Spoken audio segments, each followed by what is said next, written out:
Hi guys, it's Uncle Scott. I'm back with another story.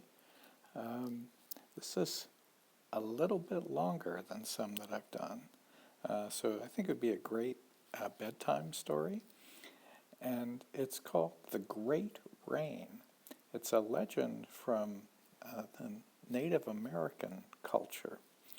And what I love about this story is it doesn't explain quite what you think it will. So sit back and enjoy. It was very strange weather. Purple and black clouds raced and tumbled across the sky. They hid the sun.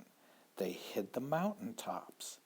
Inside the clouds, lightning flashed and thunder rumbled. Nokomis, the great earth spirit, watched the sky and was worried. This isn't the right weather for summer, she thought. Why is the Thunderbird making it so dark and stormy? Thunderbird, she called. What's wrong?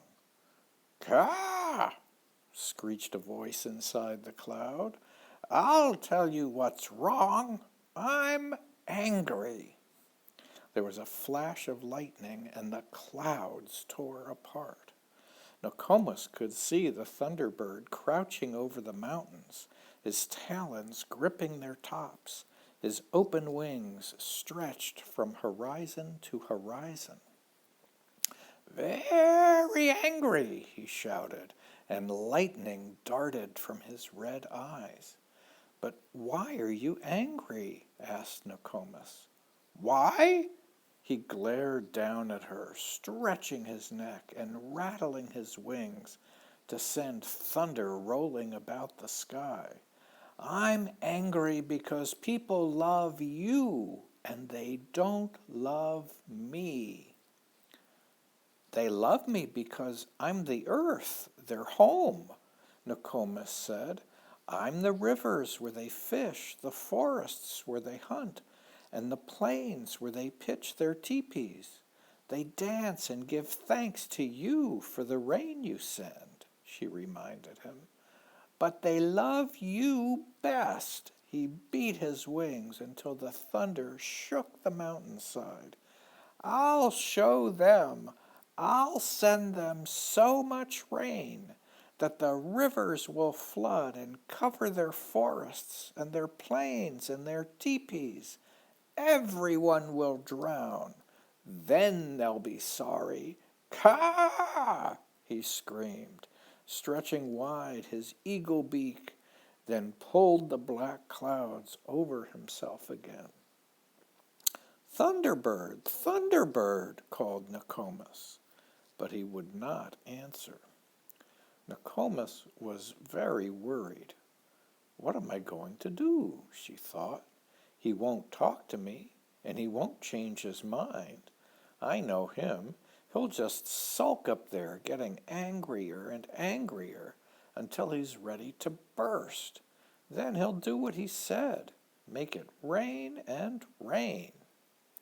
She looked at the mountain where Thunderbird was hiding and thought hard. I don't think he can make enough rain to cover everything. Not everything. Not the mountains. Yes, that's it. Nokomis called. Listen to me, all you animals and people. There is going to be a terrible flood. You must go high up in the mountains. You'll be safe there. You must go quickly. Her voice traveled everywhere. In the grass, jackrabbits heard her and stopped nibbling. Beneath the ground, moles heard her and stopped digging. Under the water, beavers heard her and stopped building their dams. Soon all the animals and insects were flying, running, and hopping to the mountains. It was only the people who took no notice. In their villages, they went on sewing moccasins, making arrows, and looking at the sky. It's too noisy in those villages, everyone talking. They can't hear me, Nokomis thought. I must find someone quiet to tell. In the long grass she saw a boy looking for rabbits. Not a twig snapped, not a blade of grass squeaked as he crept forward, an arrow ready in his bow. It's Blue Jay, smiled Nokomis. He's as silent as a shadow. He'll hear me. Blue Jay, she called.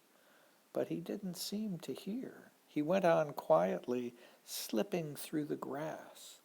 Nokomis called louder, Blue Jay, you must tell your family and everyone to go into the mountains. But Blue Jay thought her voice was only the sound of the wind. How noisy the wind is today, shaking the trees and rattling the bushes. It will frighten away all the rabbits, he thought, and carried on hunting. How deaf these humans are, said Nokomis. Who else can I tell? By the river she saw a girl with her fish spear ready. She crouched barefoot on a rock. She was waiting for a speckled trout to come out of the weeds. It's Little Otter, smiled Nokomis. She's as silent as that rock. She'll hear me. Just to make sure this time, she called very loudly, Little Otter, Little Otter. But Little Otter took no notice. She had seen the shadow of a fish. Holding her breath, she leaned forward and lifted her spear above her head. She stared hard into the water and didn't look around. Little Otter, Nokomis called again, you must listen to me. There isn't much time. Listen to me. Little Otter, listen to me. But Little Otter thought her voice was only the sound of the river. How noisy the river is today, clattering and chattering over the stones. It will frighten away all the fish, she thought, and carried on fishing. Nokomis was puzzled. These humans only seem to understand their own language. I must find some other way to warn them, something they will understand. She frowned up at the sky. It was much darker, and behind the clouds, thunder muttered. Soon the thunderbird would start the rain.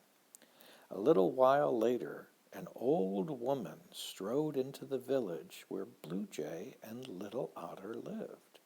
She was tall and thin. Her face and hands were wrinkled like bark.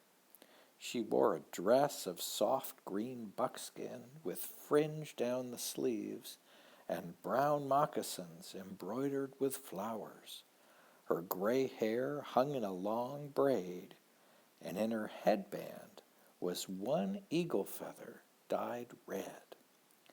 Gathering all the people around her, she said, The Thunderbird is very angry.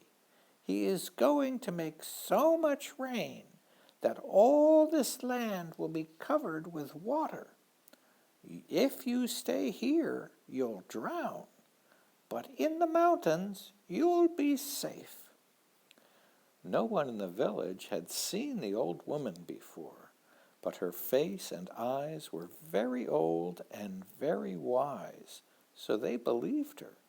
They folded their teepees, stamped out their cooking fires, packed pots and blankets and babies into carrying baskets, and went into the mountains.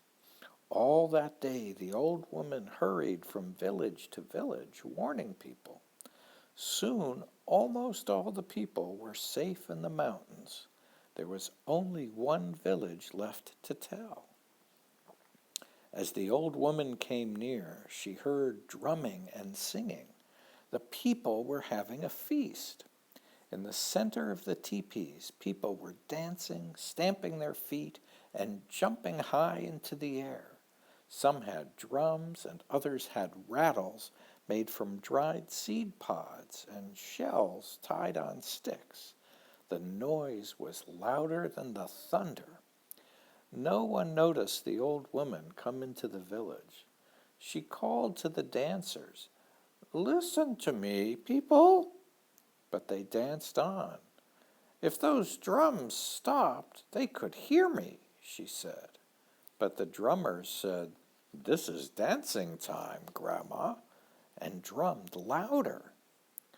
Maybe just one person will listen, she thought. She tried to grab a man dancing by. He pulled his arm away and yelled at her, "Leave me alone, old woman. Can't you see I'm dancing?" The old woman was getting angry. She pushed her way through the dancers. She was very strong for such an old woman. She stood in the center of the dancers and shouted, "A terrible storm is coming. The water will cover the tops of the tallest trees." The people only laughed. "That will be very wet indeed, old woman. You had better run away quickly, or you will be drowned." "If you don't go to the mountains, it is you who will be drowned," said the old woman. "Look at the sky. See how angry the thunderbird is." The sky was full of red and black clouds. "How does an old woman like you know what the thunderbird is feeling?" "Go away," they shouted. "You are spoiling our dancing." They made a circle and twisted and turned around her, singing and laughing. When she tried to speak again, they shook their rattles at her. They pushed her and bumped her. They were making so much noise, they didn't hear the thunderbird leap into the air and fly. "Caw!" he screamed. "Caw!" When thunder boomed and roared from his wings, they only shook their rattles and shouted louder than ever. When the lightning crackled and jumped, they leaped higher and shouted, "See, see, the lightning is dancing with us." Even when the rain began to fall, faster and faster, in bigger and bigger drops, they only danced, wilder than ever. They whirled and pranced, spinning and kicking. The old woman watched them. Suddenly she raised her arms and shouted. Her voice was louder than the thunder. It was like a great wind tearing up trees and blowing down mountains. The dancers and drummers froze. They looked at her with wide-open eyes and mouths. "So you only want to dance and shake your rattles, eh?" she said. "You deserve to drown, all of you. But I am Nokomis, your mother, so I will save you. But I will also change you. From this day you will always carry your rattles, and whenever you see a human you will dance and shake them, just as you did today to an old woman who tried to help you." As Nokomis spoke, the people began to shrink. They grew smaller and thinner. Then they began to curl over and crumple. Soon there was no longer a circle of dancers around her, but a circle of snakes. "Now I must take you all to the mountains," she said, piling them into a large basket. It rained for days and weeks, just as the thunderbird had threatened. The forest and the plains were covered with water, but up in the mountains the animals and people were safe. When the rain stopped, the water drained away. Soon everybody went back to their homes, including the snakes. They went far away from rain and lived in dry places. And whenever they see a human, they raise their heads, sway as if they were dancing, and shake their rattles, which they carry in their tails. And that is how Nokomis, the great earth spirit, brought rattlesnakes into the world. And that's the end of our story. Hope you enjoyed it, and I'll talk to you guys again soon. Bye-bye.